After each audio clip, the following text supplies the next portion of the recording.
بچوں اکثر آپ جمع اور مائنس کو دیکھ کے تو کنفیوز ہو جاتے ہیں کہ اب اس کو کیسے حل کرنا ہے.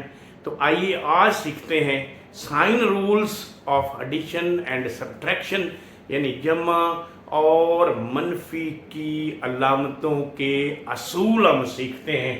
تو یہاں پہ آپ ایک بات ذہن میں بٹھا لیں کہ اگر تو بیٹا علامتیں ہوں سیم، سائن ہوں سیم، تو پھر جمع کرنا ہوتا ہے.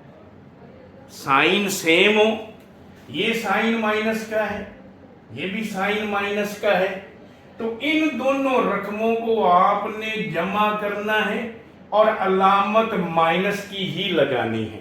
یعنی جو علامت دی ہوئی ہے وہی لگانی. علامتیں سیم ہوں تو جمع کرنا ہے اور جو علامت دی ہوئی ہے وہی لگانی ہے. علامتیں سیم ہوں تو جمع ہی کرنا ہے اور جو علامتیں دی ہوئی ہیں وہی لگانی ہے. یعنی مائنس دیا ہوا ہے تو مائنس ہی لگانا ہے، جمع دیا ہوا ہے تو جمع ہی لگانا. اب اگر علامتیں مختلف ہیں، علامتیں مختلف ہیں، یہ دیکھیں یہ مائنس ہے تو یہ جمع ہے.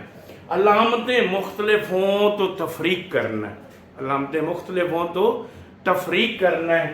7 میں سے 4 نکلے باقی بچے 3، 8 میں سے 5 نکلے باقی بچے 3. علامت کون سی لگانی؟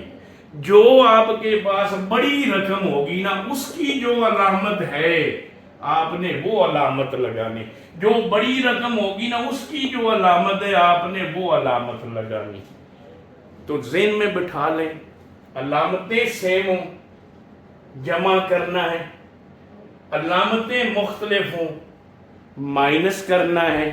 جمع کرتے ہوئے جو علامت لکھی ہوئی ہے وہی لکھنی ہے، جمع کرتے ہوئے جو علامت لکھی ہوئی ہے وہی لکھنی ہے، اور مائنس کرتے ہوئے جو بڑی رقم کے ساتھ جو علامت ہوگی وہ آپ نے لکھنی ہے.